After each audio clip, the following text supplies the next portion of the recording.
Saya lebih berpendapat bahwa registrasi nomor itu harus nomor baru.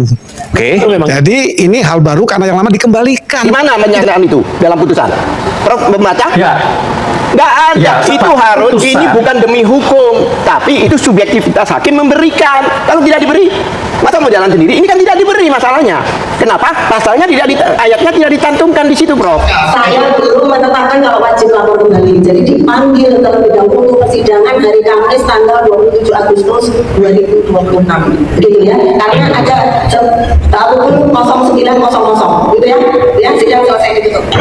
Mungkin ini berita yang paling mengejutkan dan membingungkan bagi Dr. Tifa dan para pengacaranya termasuk publik yang mengikuti kasus ini. Baru sehari bersidang di sidang pra-peradilan, ternyata sidang pemeriksaan pokok perkara di Pengadilan Negeri Jakarta Timur tetap berjalan. Apa sebenarnya yang terjadi? Karena di KUHP baru aturannya jelas. Sepanjang sidang pra-peradilan belum selesai, pemeriksaan pokok perkara tidak dapat diselenggarakan. Apakah hakim di Pengadilan Negeri Jakarta Timur melanggar prosedur yang berimplikasi pada indikasi menghalang-halangi tersangka menggunakan hak konstitusinya? Dr. Tifa kaget, tiba-tiba dituntut hadir sidang tanggal 6 Agustus. Kenapa Dr. Tifa kaget? Kaget boleh saja, asalkan jangan pura-pura kaget. Hakim memang mengabulkan eksepsinya Dr. Tifa, tapi sudah jelas hakim menyebutkan bahwa dakwaan boleh direvisi oleh jaksa penuntut umum. Setelah direvisi, boleh diajukan lagi ke persidangan. Masa Tifa gitu aja nggak tahu? Atau mungkin pura-pura nggak tahu untuk menggiring opini publik. Ini adalah Undang-Undang Nomor 20 Tahun 2025 tentang Kitab Undang-Undang Hukum Acara Pidana atau KUHP yang baru. Di pasal 163 kita bisa baca bersama aturan tentang prosedur dan tata cara pra-peradilan. Ayat 1. Acara pemeriksaan pra-peradilan ditentukan sebagai berikut. Selanjutnya, pada tanggal 12 Agustus 2026, Hakim Pengadilan Negeri Jakarta Selatan sudah memulai sidang perdana. Sesuai aturan di KUHP ini, selama belum ada putusan dari sidang pra-peradilan, pemeriksaan pokok perkara tidak bisa dilaksanakan. Tapi apa yang terjadi? Tanggal 13 Agustus, hakim ternyata tetap menjadwalkan persidangan di Jakarta Timur. Dan disinilah kita bisa mendengar alasan mengapa Dr. Tifa tidak hadir dalam sidang. Jadi belum hadir. Kondisi majelis mungkin bisa dikonfirmasi ke penasihat hukumnya atau ke advokasi majelis karena kami sudah melakukan pemanggilan secara patut pada Kamis tanggal 30 Juli 2026. Tidak, dalam perkara ini kan yang saudara panggilkan terdakwa. Saya menanyakan kepada saudara terdakwa hadir atau tidak. Kalau tidak, dilakukan pemanggilan hukumnya. Karena dalam perkara pidana bukan kuasa ya, tapi pendamping. Mohon izin majelis sebagaimana persidangan sebelumnya, ada persidangan untuk perkara sebelum itu menyatakan oleh terdakwa bahwa terdakwa akan bersedia hadir majelis, mohon izin tanpa dipanggil. Ya, nanti dipanggil kembali ya untuk persidangan berikutnya. Waktunya 1 minggu ya, cukup ya untuk memanggil terdakwa kembali. Sidang di Mohon izin majelis, ya. mungkin apabila berkenan untuk ditanyakan karena ada Saya bertanya kepada saudara, Siap. saudara yang mengusulkan, gitu ya. Jadi sidang ditunda hari Kamis tanggal 20.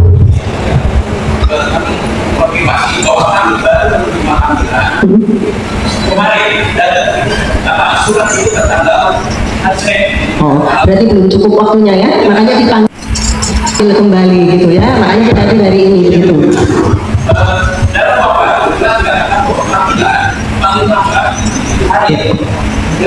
Izin kami sampaikan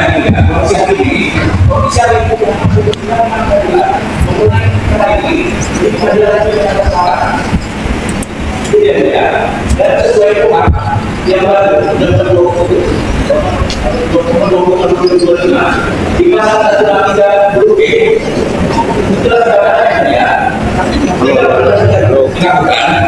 Iya, cukup ya Pak ya. Jadi gini ya, karena panggilan belum mencukupi waktunya, katanya baru terima hari Senin.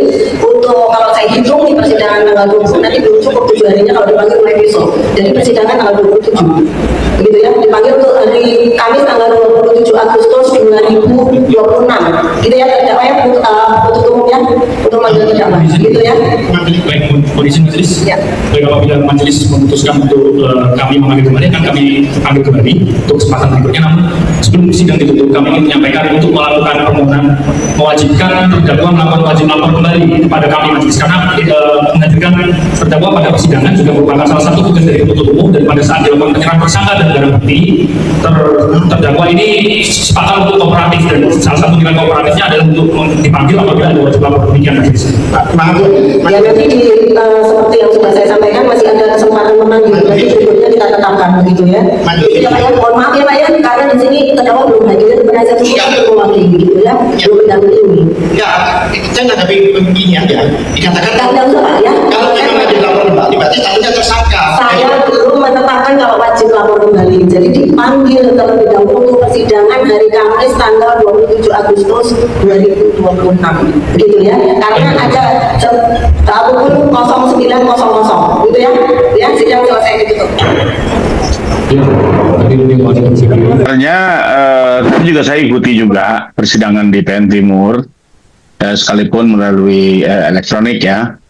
Jadi sebenarnya PN Timur sudah menggelar sidang dan tidak terpaku dengan pra-peradilan yang diajukan oleh Dr. Tifa. Terbukti hari ini pun persidangan digelar. Namun karena Ibu Tifa tidak menghadiri, ya, tanpa alasan yang jelas ya, atau bisa juga disebut mangkir ya dari panggilan pengadilan ya, karena bagaimanapun sebenarnya kalaupun beliau mengklaim di hari yang sama ada sidang pra-peradilan, sementara sidang pra-peradilan itu bisa diwakilkan oleh penasihat hukum, sedangkan ke sidang pidana beliau di PN Timur itu tidak bisa diwakilkan karena sifat penasihat hukum itu hanya mendampingi. Jadi seharusnya bicara secara yuridis beliau harusnya menghadiri persidangan di PN Timur, sedangkan untuk pra-peradilan itu diwakilkan. Tapi kenyataannya beliau tidak mengindahkan itu, sehingga persidangan tidak bisa dilanjutkan. Dan akhirnya hakim memberikan penundaan untuk di sidang berikutnya ya. Mudah-mudahan ini merupakan panggilan terakhir. Kalau memang tidak juga hadir, maka bukan tidak mungkin hakim bisa mengeluarkan perintah paksa. Karena ini persidangan pidana yang wajib dihadiri oleh terdakwa. Nah, saya nggak mengerti ya apakah benar itu mendadak atau tidak, tapi yang menjadi tidak konsisten, kalau betul undangannya tidak diterima secara patut dan layak, kok pengacaranya bisa hadir semua di sidang? Ya, seharusnya kalau memang tidak layak, tidak patut, ya tidak usah hadir semua. Ini kan juga menunjukkan satu sikap ambigu ya. Kalau di sisi lain mempersoalkan panggilan, tapi di sisi lain penasihat hukumnya hadir semua. Ya, jadi kembali lagi, kalau saya sih tidak melihat ini sebuah bentuk itikat baik ya dari Dr. Tifa khususnya, karena seharusnya beliau menghormati persidangan yang harus dihadiri dan tidak bisa diwakilkan. Tapi bagaimanapun itu beliau sudah mengambil sikap, ya kita tinggal melihat bagaimana respon pengadilan manakala nanti di persidangan berikutnya tidak hadir. Tapi yang menarik di sini adalah PN Timur tetap menggelar persidangan Bu Tifa yang artinya tidak terpaku oleh pra-peradilan yang diajukan, karena memang sebenarnya pra-peradilan ini sudah tidak sesuai ketentuan seperti yang sering saya sampaikan, bahwa sebenarnya pra-peradilan itu hanya bisa diajukan di tahap penyidikan ataupun penuntutan, tapi kalau sudah perkara di persidangan maka tidak bisa lagi pra-peradilan ya. Apalagi kalau kita lihat pra-peradilan ini baru didaftarkan tanggal 3 Agustus, sedangkan perkara ini atau dakwaan ini sudah didaftarkan kembali oleh jaksa itu di tanggal 27 Juli. Jadi sudah jelas perkara ini sudah masuk dulu ke persidangan, sudah didaftarkan, baru kemudian Ibu Tifa mendaftarkan pra-peradilan. Jadi ini berbeda ya dengan konteks yang pra-peradilan Pak Roy yang pra-peradilan pertama ya. Dan kalau pra-peradilan yang kedua, ketiga berikutnya itu juga menurut saya yang Pak Roy nggak tepat juga. Coba sekarang PN Timur lebih bersikap tegas dalam perkara Ibu Tifa. Ya tentunya ya, apalagi kalau kita lihat ya contoh ya yang Dr. Tifa ini kan yang diajukan itu sebenarnya isinya bukan substansi pra-peradilan. Seperti kita ketahui bersama, yang dimaksud pra-peradilan itu adalah tuntutan terkait penyalahgunaan upaya paksa. Kedua, tuntutan terkait dilakukannya penghentian penyidikan atau penuntutan. Terbatas itu gitu ya. Kalau kita bicara penangkapan, penahanan. Sementara kalau kita ikuti dasar pra-peradilan Ibu Tifa ini tidak membahas hal tersebut. Yang dibahas adalah persoalan kenapa jaksa bersikap untuk memperbaiki dakwaan dan mendaftarkan kembali dan bukan mengajukan banding ke pengadilan tinggi. Itu jelas bukan substansi pra-peradilan, tapi substansi perlawanan atau eksepsi yang sepatutnya disampaikan dalam persidangan di PN Timur. Sehingga kembali lagi, menurut saya PN Timur juga tetap bersikap untuk menggelar persidangan karena selain melihat substansi pra-peradilan yang tidak tepat, kedua juga diajukannya lampau waktu atau setelah perkara ini sudah keburu didaftarkan di pengadilan, yang artinya pemeriksaan pokok perkara tidak lagi terganggu atau tertunda akibat upaya pra-peradilan yang tidak berdasar tersebut. Ya, sebagai bagian dari masyarakat tentunya juga merupakan stakeholder dari KUHP maupun KUHP baru, ya, karena bagaimanapun itu hukum publik yang akan mengatur masyarakat. Tidak hanya pada saat menjadi pelaku kejahatan, tapi juga pada saat menjadi korban kejahatan, maka dia mau tidak mau akan mengikuti aturan main yang dari KUHP dan KUHAP. Nah, manakala peraturan itu dirasa memiliki sejumlah persoalan, maka bukan tidak mungkin masyarakat juga menyampaikan aspirasi, ya, bisa melalui DPR, bisa melalui Mahkamah Agung, bisa melalui seluruh penegak hukum yang terlibat maupun juga tim penyusun KUHAP. Yang menjadi menarik adalah seperti yang saya sampaikan, ini ada satu persoalan terkait pra-peradilan yang dilakukan berulang-ulang yang ternyata bisa menunda pokok perkara. Kembali lagi, saya tidak melihat ini untuk terkait perkara Pak Jokowi, ya. Kalau untuk perkara Pak Jokowi, kami yakinlah ini tinggal menunggu waktu, ya. Mau sampai kapan dia ajukan pra-peradilan pun pasti ada batasnya.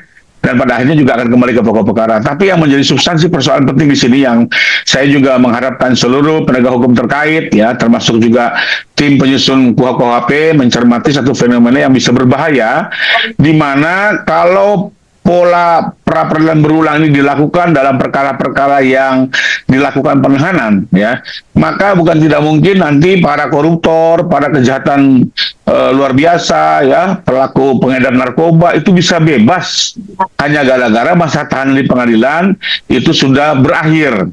Seperti kita ketahui, penahanan di pengadilan itu terbatas 3 bulan. Nah, kalau persidangan ini tertunda-tunda karena pra-peradilan, akibatnya apa? Akhirnya persidangan ini bisa mundur-mundur terus, dan pada akhirnya pada saat persidangan berjalan hanya baru berlangsung 1 bulan, masa tahanan sudah habis.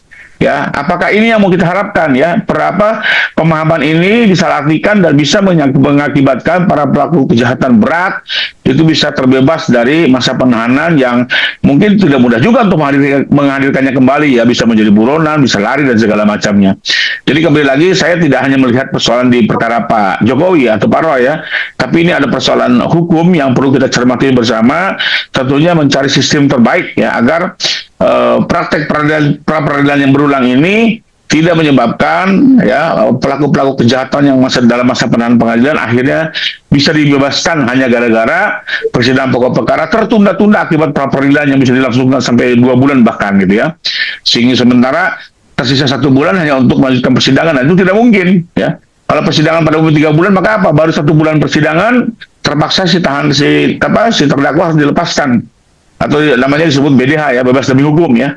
Dan ini tentunya tidak mudah juga untuk menghadirkannya kembali, terutama untuk pelaku kejahatan berat, ya, pengedar narkoba, pembunuh, ya, kejahatan kekerasan lainnya. Jadi kembali lagi, ini perlu menjadi perhatian bersama, tidak hanya terkait dengan perkara Pak Jokowi yang sedang disidangkan ini. Ya, itu kan pendapatnya penasihat hukum, ya, boleh-boleh saja, tapi kan sekarang kita saksikan bersama di pasal 75 ayat 4, yaitu undang-undang, jelas adanya kemungkinan untuk jaksa melakukan perbaikan 1 kali dan mendaftarkannya kembali. Itu jelas norma, gitu, ya. Tentunya itu sudah diatur sehingga itu hak yang bisa digunakan oleh jaksa. Dan itu yang bicara undang-undang. Kedua, kita dengar betul kan hakim itu setelah membacakan vonis menyampaikan ada 2 upaya hukum yang bisa dilakukan oleh jaksa, baik dengan melakukan perlawanan ke pengadilan tinggi atau melakukan perbaikan dakwaan sebagaimana dimaksud pasal 75 ayat 4. Jadi jelas sekali, ya, selain hakim sudah menegaskan, juga normanya ada, ya. Lalu ketiga, jaksa sudah melakukan itu dan diterima juga oleh pengadilan. Jadi menurut saya, kalau penasihat hukum keberatan, ya silakan saja dan tidak akan mempengaruhi juga, gitu, ya, karena faktanya semuanya sudah berjalan. Sekarang tinggal kita lihat bagaimana persidangan pertama ini bisa segera dimulai dan Ibu Tifa hadir dalam panggilan sidang berikutnya. Ya, saya sangat setuju, ya, karena semua orang hukum paham lah, ya, mahasiswa pun paham yang dimaksud pra-peradilan itu apa sih? Yaitu menguji adanya upaya paksa, ya, lalu kedua menguji terjadinya penghentian penyidikan ataupun penuntutan. Nah, hanya sebatas itu yang dimaksud pra-peradilan. Nah, sementara yang dimasukkan dalam substansi pra-peradilan Bu Tifa tidak terkait itu. Atau seperti yang saya bilang, hanya mempermasalahkan justru kenapa jaksa melakukan perbaikan dakwaan dan bukan melakukan banding ke pengadilan tinggi. Loh, itu kan sudah jelas bukan substansi pra-peradilan, gitu, ya. Nah, kalau memang itu mau dipersoalkan, itu bisa nanti dieksepsi, ya, eksepsi berikutnya nih. pada saat sidang dibuka, dakwaan dibacakan, akan diberi kesempatan lagi, apakah Ibu Tifa atau penasihat hukum yang akan melakukan eksepsi, tinggal mintakan itu, lalu masukkan di situ, itu yang tepat ya. Tapi kenyataannya ini malah masuk dalam substansi pra peradilan. Menurut saya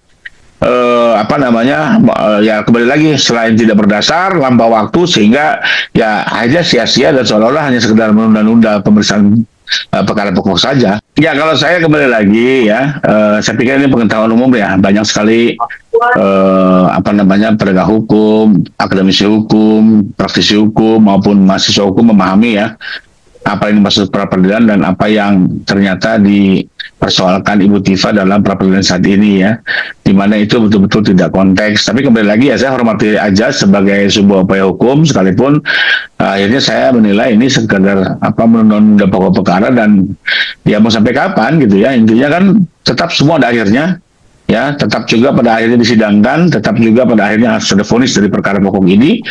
Entah apapun vonisnya, bisa bersalah, bisa bebas, bisa lepas, tapi kembali lagi menurut saya ini tidak fokus, membuang energi ya, bahkan membuat menurut saya juga satu upaya-upaya yang tidak tepat guna ya. Tapi kembali lagi saya hormati saja itu sebagai upaya. Nanti kita tinggal lihat waktu yang akan